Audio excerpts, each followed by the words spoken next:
বলা হয়েছে আবেগ দিয়ে চলে না, সংবিধান দিয়ে দেশ চলে।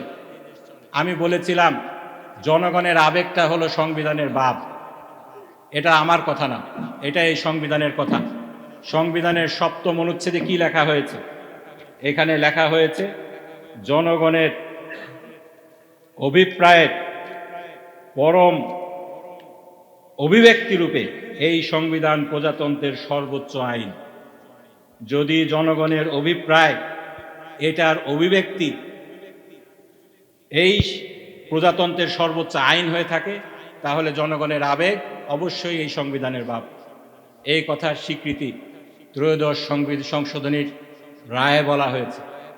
আজকের আইনমন্ত্রী সেই দিনে কার অ্যাটর্নি জেনারেল ছিলেন, তিনি সেদিন সোশ্যাল কন্ট্রাক্ট থিওরি আওড়ে বলেছিলেন এই কনস্টিটিউয়েন্ট পাওয়ার, এই পাওয়ারটা ইট বিলংস টু দ্য পিপল। এবং এই সংবিধান রচিত হওয়ার পরেও এই পাওয়ারটা জনগণের কাছে থেকে যায়। জনগণ যখন চাবে, যখন এর প্রয়োজন হবে, এর প্রয়োগ করতে পারেন। এটার প্রয়োগ ঘটিয়েই ত্রয়োদশ সংশোধনীর জন্য সংসদকে জনগণ ক্ষমতা দিয়েছিল। এর মাধ্যমে ত্রয়োদশ সংশোধনী এসেছিল। কেয়ারটেকার গভর্নমেন্ট বেসিক ফিচার থিওরিকে উপেক্ষা করে সংবিধানে ইনকর্পোরেট করা হয়েছিল। আজকে আপনারা সেই জনগণের পরম অভিব্যক্তিকে ঠাট্টা করে বলছেন আবেগ দিয়ে দেশ চলে না। আপনাদের কমিটমেন্ট কোথায় জনগণ জানতে চায়। ফ্যাসিবাদী কায়দায় আবার আপনারা সংবিধানকে কেন, সংবিধানের দোহাই কেন দিচ্ছেন, জনগণ এটা জানতে চায়। এখানে বলা হচ্ছে অন্তর্বর্তীকালীন সরকারের কোনো এখতিয়ার ছিল না মৌলিক বিষয় ছাড়া, মৌলিক বিষয়ে কোনো ক্ষমতা সিদ্ধান্ত দেয়। আপনারা এই কথা বলে কাচের ঘরে বসে ঢিল ছুটছেন কিনা আপনাদের বোঝা উচিত।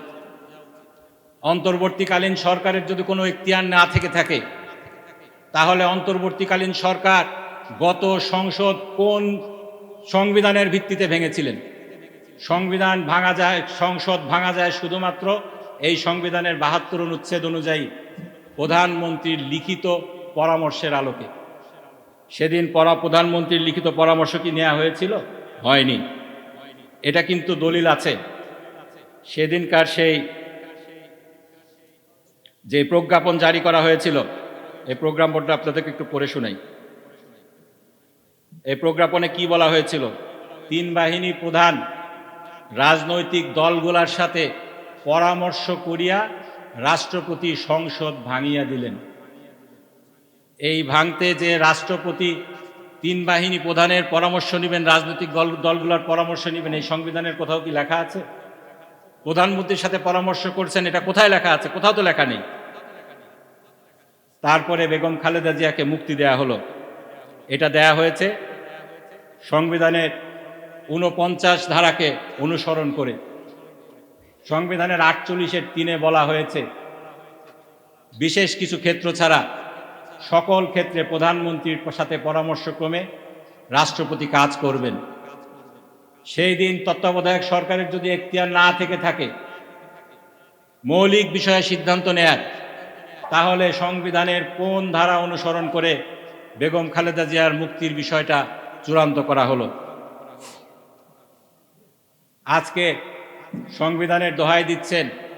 সংবিধানের ১২৩ নম্বর অনুচ্ছেদে বলা হয়েছে সংসদ ভাঙার ৯০ দিনের মধ্যে আপনাকে নির্বাচন করতে হবে। সংসদ সেদিন ভাঙা হয়েছিল যেদিন, সেদিনের ডেটটা হচ্ছে ৬-৮-২০২৪। কতদিন পরে নির্বাচন হয়েছে? সংবিধান তখন লঙ্ঘন হলো, আপনারা বসেছিলেন কেন? সুতরাং বলছি, কাচের ঘরে বসে যদি আপনারা ঢিল ছোড়েন, আজকে যেই যুক্তি দিয়ে আপনারা জুলাই সনদ বাস্তবায়ন আইনটাকে এখতিয়ার বহির্ভূত বলছেন, সেই একই যুক্তি দিয়ে জুলাই সনদকে প্রশ্নবিদ্ধ করা হবে। সেই একই যুক্তি দিয়ে এই সংসদকে প্রশ্নবিদ্ধ করা হবে, এই সরকারকে প্রশ্নবিদ্ধ করা হবে, সর্বোপরি জুলাই বিপ্লবটাকে অস্বীকার করা হবে। সুতরাং আপনাদেরকে আহ্বান জানাবো, আপনাদের শুভবুদ্ধির উদয় হোক। যেভাবে আপনারা চাচ্ছেন সেভাবে জুলাই সনদকে আরও বেশি প্রশ্নবিদ্ধ করা হবে, আপনাদের এখতিয়ার নিয়ে আরও বেশি প্রশ্ন করা হবে। সংস্কার পরিষদ অবিলম্বে গঠন করে এর মাধ্যমে সংবিধানকে সংস্কার করে আসুন সকলে মিলে আমরা এই দেশকে জুলাই পরবর্তী যে ত্যাগ এবং তিতিক্ষা জনগণের রয়েছে, যেই স্বপ্ন রয়েছে, তার আলোকে নতুন একটি বাংলাদেশ গড়ে তুলি, যেখানে ব্রুট মেজরিটি খাটিয়ে গায়ের জোরে মানুষকে অত্যাচার করা হবে না, গণতন্ত্রকে টুটি চেপে ধরা হবে না, আইনের শাসনকে অবজ্ঞা করা হবে না। আবেগ দিয়ে, জুলাই হচ্ছে আবেগ, আবেগ দিয়ে দেশ চলে না, আবেগ দিয়ে সংসদ চলে না। সংসদ এবং দেশ চলে, সরকার চলে হলো সংবিধান দিয়ে। বলা হচ্ছে অন্তর্বর্তীকালীন সরকারের মৌলিক কোনো বিষয়ে সিদ্ধান্ত নেওয়ার কোনো এখতিয়ারই ছিল না। এমনভাবে সংবিধানটাকে তুলে ধরা হচ্ছে, যেভাবে আমরা দেখেছি মুক্তিযুদ্ধের পক্ষের শক্তি বিপক্ষের শক্তি বলে দেশকে বিভাজিত করা হয়েছিল, আজকে সংবিধানের পক্ষের শক্তি এবং বিপক্ষের শক্তি হিসাবে দেশকে আবার বিভাজনের পায়তারা চলছে। বলা হচ্ছে সংবিধানকে ছুঁড়ে ফেলার কথা বলে সংবিধানের বিপক্ষে অবস্থান নেওয়া হয়েছে। সংবিধান ছুঁড়ে ফেলার কথা তো বেগম খালেদা জিয়া বলেছিলেন, যিনি এই কথাটি তুলে খোঁটা দিলেন যে এখান থেকে ৭১-এর পরাজয়ের গন্ধ আসে, সেই জন্য আপনারা ছুঁড়ে ফেলতে চাচ্ছেন, সেই ব্যারিস্টার আন্দালিব পার্থই এই কথা বলেছিলেন। বিএনপির আরেক নেতা আনোয়ার জাহিদ এই কথা বলেছিলেন। আমাদের কথা পরিষ্কার, আমাদের কথা হলো সংবিধানের দোহাই দিয়ে ফ্যাসিবাদকে যেভাবে প্রতিষ্ঠা করা হয়েছে, আমরা সেটার বিপক্ষে। সংবিধানের দোহাই দিয়ে সেই ফ্যাসিবাদী সরকার তাদের মাস্টার মাইন্ড আদালতের কাঁধে বন্দুক রেখে সেই খায়রুল হক বহুদলীয় গণতন্ত্রের জন্য যেই সংশোধনী আনা হয়েছিল, পঞ্চম সংশোধনী যেটা এনেছিলেন শহীদ রাষ্ট্রপতি জিয়াউর রহমান, সেটাকে ছুঁড়ে ফেলে দিয়েছিল। ত্রয়োদশ সংশোধনীর মাধ্যমে নির্বাচনী ব্যবস্থাকে সংস্কার করা হয়েছিল, সেই কেয়ারটেকার গভর্নমেন্টকে বাতিল করে ফ্যাসিবাদকে গেড়ে বসার সুযোগ করে দেয়া হয়েছিল। সেই একই প্রক্রিয়ায় যখন সংবিধানের দোহাই দেওয়া হচ্ছে, আমরা সেটার বিরুদ্ধে কথা বলছি। সংবিধান শুধুমাত্র এই বইয়ে যা লেখা রয়েছে কালো কালিতে, সেটার নাম সংবিধান নয়। এটাকে যারা শুধুমাত্র এই বইয়ের মধ্যে সীমাবদ্ধ রাখেন, তারা সাংবিধানিক যে আইনটা রয়েছে সেই আইনটা বুঝতে ব্যর্থ হয়েছে। এই গড়িমেশি ঘোলা পানিতে মাছ শিকারের অংশ হিসাবে আমরা দেখেছি কিছু আইনি প্রশ্ন তোলা হচ্ছে। আমরা আরো দুঃখের সাথে লক্ষ্য করছি, আইনি প্রশ্ন তোলা হচ্ছে, কিন্তু এই আইনি প্রশ্নের সুস্পষ্ট কোনো ব্যাখ্যা কিংবা উত্তর দেয়া হচ্ছে না। আমি সংসদে বলেছিলাম যে আইনি প্রশ্ন তুলে জুলাই সনদ এবং এর বাস্তবায়ন প্রক্রিয়াকে প্রশ্নবিদ্ধ করা হচ্ছে, সেগুলাকে আমি পয়েন্ট বাই পয়েন্ট তুলে ধরেছিলাম। বলেছিলাম আপনাদের অবস্থান এগুলার ক্ষেত্রে সুস্পষ্ট করুন। এগুলার কিছুর জবাব ওনারা দিয়েছেন, যে জবাবগুলা দিয়েছেন সেগুলা প্রশ্নের উত্তর দেওয়ার চাইতে আরও বেশি প্রশ্নের জন্ম দিয়েছে। যেগুলা ইস্যু আমি বলেছিলাম আইনি ইস্যু এখানে আছে, রাষ্ট্রপতির আদেশ আইন কিনা, আমরা বলেছি, অনেকেই বলেছেন এটা অবশ্যই আইন। সংবিধানকে যদি আপনারা মানেন তাহলে এটাকে আপনারা আইন হিসাবে মানতে বাধ্য। এরপরে আপনারা প্রশ্ন তুলেছিলেন যে রাষ্ট্রপতির এ ধরনের আইন তৈরির এখতিয়ার আছে কিনা। আমি বলেছিলাম এর সাথে আরও অনেকগুলা প্রশ্ন জড়িত। যদি এখতিয়ার থেকে থাকে, কে তাকে এখতিয়ার দিয়েছিল, কিভাবে দিয়েছিল।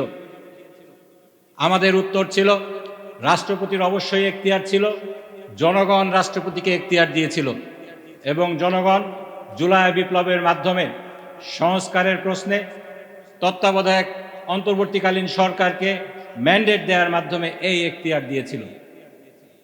এরপরে যে আইনি প্রশ্নটা আসে, আপনারা বলছেন এখতিয়ার নেই, আপনারা বলতেই পারেন, মত প্রকাশের স্বাধীনতা সকলেরই রয়েছে। আমরা বলছি এখতিয়ার আছে। এক্ষেত্রে সংবিধান অনুযায়ী এ ব্যাপারে সিদ্ধান্ত দেওয়ার অধিকার কার? আমরা বলেছিলাম আপনারা যদি সংবিধান মানেন, সংবিধানের ১০২ অনুচ্ছেদে পরিষ্কার বলা হয়েছে এই এখতিয়ার শুধুমাত্র আদালতের। আদালতে এই কেন্দ্রিক একটি রিট দায়ের করা হয়েছে। সালাউদ্দিন সাহেব বলেছিলেন ওনারা রিট করেননি। সেই রিটের ক্ষেত্রে আমরা দেখলাম সরকার দলীয় সকলে সেখানে উপস্থিত হলেন, আইনজীবীরা। ঠিক আছে, আপনারা যেতেই পারেন, রিট করতেই পারেন, এই রিটের পরিপ্রেক্ষিতে একটি রুলও জারি করা হয়েছে, কিন্তু এই আইনটাকে তো স্টে করা হয়নি। স্টে যদি করা না হয়ে থাকে, সংবিধান কি বলে, সংবিধানের যে সমস্ত ব্যাখ্যা রয়েছে সেটা কি বলে, এই আইনের স্ট্যাটাস কি হবে? এই আইন যদি স্টে করা না হয়, এই আইনকে যদি বেআইনি ঘোষণা করা না হয়, আলট্রা ভাইরাস ঘোষণা না করা হয়, তাহলে এটা ইন্ট্রা ভাইরাস হিসাবে বিবেচিত হবে। তার মানে এই আইন মানতে সরকার বাধ্য ছিল, রাষ্ট্রপতি বাধ্য ছিলেন। যেই আদেশটি জারি করা হয়েছে সেই আদেশের 8 এবং 10 অনুচ্ছেদ, সেজন্য আমরা বলবো আইনের লঙ্ঘন করে এটার ব্যত্যয় ঘটানো হয়েছে। আইনের শাসনের এখানে সাংঘাতিক রকমের ব্যত্যয় ঘটেছে। এরপরে যে কথাটা আমি বলেছিলাম, জনগণের যদি সাংবিধানিক পাওয়ার থাকে, সাংবিধানিক যদি ক্ষমতা থেকে থাকে, জুলাই বিপ্লবের মাধ্যমে, এটাকে আপনারা বিপ্লব বলেন আর গণ অভ্যুত্থান বলেন, জনগণের সেই কনস্টিটিউয়েন্ট পাওয়ার সাংবিধানিক ক্ষমতাকে ট্রিগার্ড হয়েছিল কিনা। এক্ষেত্রে আমি বলেছিলাম সরকারের অবস্থান পরিষ্কার হওয়া জরুরি। সরকার যদি জুলাই বিপ্লবকে বিপ্লব কিংবা গণ অভ্যুত্থান হিসেবে স্বীকার করে, তাহলে অবশ্যই এর মাধ্যমে জনগণের কনস্টিটিউয়েন্ট পাওয়ার ট্রিগার্ড হয়েছিল। 13তম সংশোধনীর যে মামলাটি রয়েছে সেখানে আদালত সুস্পষ্টভাবে বলেছে 90-এর গণ অভ্যুত্থান, যেটা বিপ্লব ছিল না, সেখানে জনগণ তাদের ম্যান্ডেট, সেই কনস্টিটিউয়েন্ট পাওয়ার, সেইটাকে তারা প্রয়োগ করেছে এবং এর মাধ্যমে সংবিধানের বেসিক ফিচারের ব্যত্যয় ঘটিয়ে তত্ত্বাবধায়ক সরকার ব্যবস্থাকে সংবিধানের অংশ হিসাবে যে ইনকর্পোরেট করা হয়েছে, এটা ভ্যালিড ছিল। সেই আলোকে জুলাই বিপ্লবের যেই অধ্যাদেশ, জুলাইয়ের যে সনদটা রয়েছে, এর বাস্তবায়ন আদেশটাও একইভাবে সেই ম্যান্ডেটের আলোকেই ভ্যালিড হতে বাধ্য। এরপরে আমি যে প্রশ্নটি তুলেছিলাম, জুলাই সনদ বাস্তবায়নের জন্য আপনারা কি সংবিধান সংশোধনকে যথেষ্ট মনে করেন, নাকি এর জন্য সংস্কার প্রয়োজন? এক্ষেত্রে সংশোধন এবং সংস্কারের বিষয়ে একটি ধোঁয়াশার সৃষ্টি হয়েছে। এটা অনেকে মনে করছেন একই কথা, একই মুদ্রার এপিঠ ওপিঠ, কিন্তু এটি এপিঠ ওপিঠ নয়। আমাদের যে প্রচলিত কনস্টিটিউশন ল রয়েছে, সংবিধান কেন্দ্রিক যে লটা রয়েছে, সেই লয়ের আন্ডারে সংসদ চাইলেও, 2/3 মেজরিটি থাকলেও, সংবিধানের বিশেষ কিছু ফিচার রয়েছে, বেসিক ফিচার, মৌলিক কাঠামো, এটার পরিবর্তন আনতে পারেন না। এ কেন্দ্রিক প্রথম যে মামলাটি হয়েছিল সেটি 8ম সংশোধনীর মামলা, আনোয়ার হোসেন চৌধুরীর মামলা হিসাবে এটি খ্যাত। এখানে যে ঘটনাটি ঘটেছিল, তৎকালীন এরশাদ সরকার 2/3 মেজরিটির বদৌলতে এই আদালতকে, সর্বোচ্চ আদালত, এটাকে ডিসেন্ট্রালাইজ, বিকেন্দ্রীকরণ করেছিল। এই বিকেন্দ্রীকরণ নিয়ে একটি মামলা হয়েছিল। সেই মামলায় বাংলাদেশের সর্বোচ্চ আদালত বলেছে এই বিকেন্দ্রীকরণটা অসাংবিধানিক, কেননা এখানে সংবিধানের মৌলিক কাঠামোকে নষ্ট করা হয়েছে। আমাদের জুলাই সনদে কিন্তু সর্বোচ্চ আদালতকে আবার বিকেন্দ্রীকরণ করার কথা বলা হয়েছে। আপনারা যদি সংবিধান সংশোধন করে এটা করতে যান, তাহলে 8ম সংশোধনী অবৈধ হলো কেন? আপনি একই জিনিস আবার কিভাবে করবেন একই প্রক্রিয়ায়? এটা তো হতে পারে না। আপনাকে এই জন্য সংবিধান সংশোধন করলে হবে না, সংবিধানের সংস্কার করতে হবে। আরেকটি বিষয়ে জুলাইয়ের সনদে ঐক্যমত্য হয়েছিল, বিএনপির বন্ধুরাও সেক্ষেত্রে তাদের মতামত দিয়েছিলেন যে এটা করা যাবে, করতে হবে। সেটি হলো রাষ্ট্র পরিচালনার মূলনীতি। সনদের 7ম অনুচ্ছেদে বলা হয়েছে এটাকে পরিবর্তন করা হবে।